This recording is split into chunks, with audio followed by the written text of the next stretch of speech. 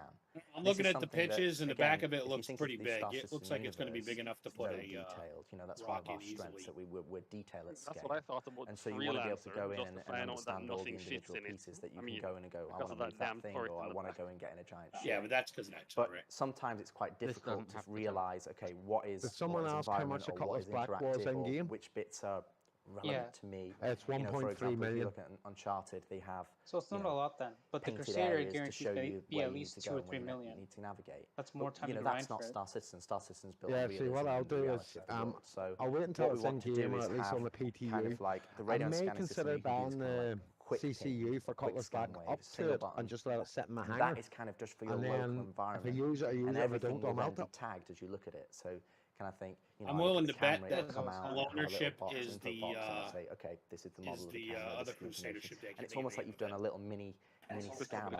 It's happening for everything around. You can just look around and be like, oh, there's a cuttable surface there because I want to be able to use my multi-tool cutter. That's what oh, there's a vent there that I can get access to. Yeah. Oh, there's a terminal there that I can have. Yeah, probably. And I'm getting that. I mean, what are they? They're not going to give you almost like that Blade Runner-esque of like, I go into a space and I can go, what are the ingredients that I have to play with as a player? No, probably. I think they're going to give you a Cutlass Black. Next area. They haven't taken my got the other side of things, which is radar scanning, which is kind of like a charged scan wave where the same system you're holding down. Why would they give an MSR for? Why would they give a bigger ship for a smaller ship? Wider areas, and that's where you're looking at. How they gave an MSR. There's no rhyme or reason for why they give what they give. What's their details? Oh, there's there's an NPC over there. Okay, I can see an objective that I need to complete, and that's a bit more because that's more gameplay pervasive. That's something that's it'll be in your hangar. So that's like, you gotta go into I'm the giving game. my location away, but they're also, so they may or may not know that they've been scanned. If it's a player, they absolutely will be. And that's all underpinned off the signature system that we do for radar scanning of the ships. As FPS, it's all systemic. It's not. Yeah, I'm gonna go in. I'll go in the game and I'll see what they custom setup. By the way, I love the fact that we have this kind of usability aspect for radar scanning for people to be able to go in and understand. I think there's been plenty of Reddit posts over the years. So they upgraded the loanership matrix already.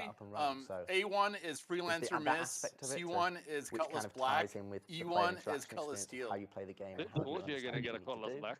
And then there's the other side of things, which then it's more of a proactive tool. I missed the part. Through the environment and did they announce when the C1 would come out? Absolutely. Videos of those. So I understand we have two videos. What's the first one we're going to look at? So the first one is more kind of showing what I described with radar scanning, that first aspect. So you're going into a space. See that? You buy it, you don't even lose your Cutlass Black. And then it's quickly showing you up the little bits that you can interact with. Because that's kind of what I did. Take a look at FPS radar and. In fact, I got two C1s. I got I upgraded my Cutlass Black and my. So you can see here, this is in Asiado, which we've already showcased. Aegis Gladius to a C1, and I kind of want to make one of them into a bomber. The doors, and then here's a scan wave, and you can see that I'm looking at that data pad, and then you can move around, and it's giving me that information. So right now, it's just giving you the basic high-level information in terms of first-person scanning.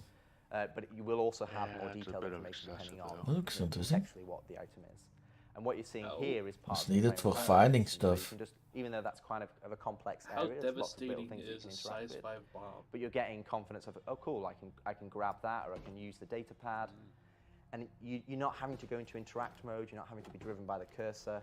You can go in and just press F or interact with it. And you've probably seen this in plenty of AAA games, but they don't have the detail and at scale that we do. So we wanted to make sure that that system is really robust. But hopefully it gives you kind of an idea of. And I'd also say that like part of the idea is that there's the default action, which in this case is which one did it give you the freelancer miss for? They get the A1. There's a few other ones that you can use as default action, but the icon. Well, that's not even close to the same. You just had a single disk with that wasn't broken, then that would mean there's only one thing you can do with it. In a lot of those cases, so wait, there was, the Gladiator's a bomber, a broken disk in 4 pieces, which was basically the Gladiator's not a bomber. So as you look at Gladiator, it, for instance, in not that case, if you hit F, does the default action. What if you held F, it would bring up it's the modular wheel size 3 that torps, would show you the other actions, so you could maybe equip it versus grab it or whatever you would do. And so the idea is just like you can doing like Rich was talking about a lot of other size 5 bomb is. sort of AAA, even console games. Right now, the Gladiator has a bomb do something with it, right? So there's a bit of that's happening here, so you can just look around and I can interact without having to hold F. Well, on move your mouse around and all the rest of stuff. I mean, we'll still have the overall interact mode you can go into if you want. But the idea is I just play around if I'm used to playing games. You can choose between an extra cargo holder or a there bomb. is a certain language. The Gladius? FPS. Not the Gladius, Gladiator fighter. Gladiator, and we don't want to do something totally different to it because people are used to playing games a certain way. It's like that's why a Gen 1 in an ship FPS though, game too. you run around with WASD it's definitely going to get a rework. And so we're leaning a little bit onto that, but trying to make it much more usable and work with inside a much more powerful system than you typically get in games. And so even there, you saw there's a lot of interactables. We definitely need a bomber in that size, around, but do all these different things with it, and hopefully it'll be much more intuitive for players. Well, that's going to be like popping bomb in areas and not fucking devastating that's also something entire we've gone to. We're changing more the surgical fact that rather than. We want everything to have a default action that essentially you go over, you press F, it always does that default action. Okay, so if I but have let's a say Gladiator you're with a harvesting bomb harvestables, what is that and going to you feel want, like the compared to default having action is an that it A1? picks it up and puts it into your hand, but you want it to be always be Who knows? A1, we have no idea now. You'll actually be able to go in there, right click on the item, how many bombs can the Gladiator wheel, or like Chris says, hold F and it will bring up the wheel. And that will replace that list that we have currently right now. And you'll actually be able to remap that in the game. Because it says here it can hold and you go, I don't want 2 it to bespoke bomb pick up racks into my hand. and then 5 size 3 TBD bombs, so they don't know what type of bombs are going to put in them yet. So then you can go and have it, it allows us to give the interaction system how we want it to be. So you hold 10 by bombs default, then. But then it puts the onus on the player. If they want it to go, Sorry? they want a weapon to always go to their backpack because the they're A1, happy with the weapons they've already got 10 and they're size going 3 looting, bombs, but they don't know what type of bombs store, quite yet. It says they can do 2B, that out of the TBD. gate, so it doesn't always go into the hands. And they were, they have that And the customizability E1 is just to for be able taxi to, service, right? interact with the environment. And E1, executive garbage. Before we move on, that we one have a second video. Yeah. Yes. I haven't seen it. it. That's correct. You want to set it up, or you want to just go into playing it? Role play. Executive. So I mean, the second one essentially what we're about to see there's nothing to do is in it. kind of what I talked about. Yeah, it's just the second half of radon scanning. So this is I really where love it's how, still getting the environmental information, acknowledge like that it's garbage because they give you a terminal cut of steel. or a hacking area.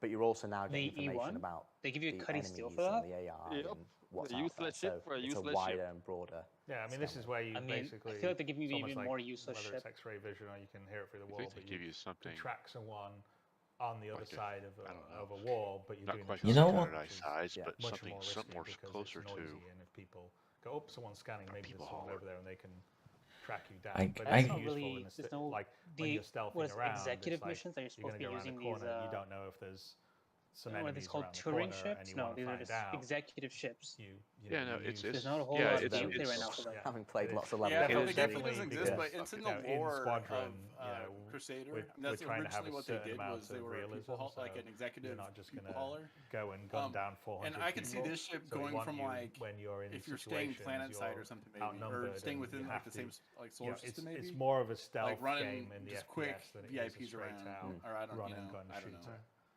Bring it to the It point would where really you make sense then bring it back if to the these point. kind of Well, executive ships had there's a lot of fun stuff. crazy fast. All right, so I want to see this clip. I quantum haven't seen it. drives. Let's roll FPS too. So if you needed to get around really quickly, So what you're seeing here you is hit that up a guy it's with an going to do a executive scan wave ship, in a boom, moment. you know, that would Essentially have to what be you'll their see is thing. that Other it's than now that, what are penetrating they through there the for? walls, and now you can start to see the slavers that are in this environment. Now these slavers don't necessarily have a radon scanner, so they're not able to pick you up. So what will happen is when you do a scan wave or a charge scan This is wave, what I'm thinking. your Like they have signatures speed, will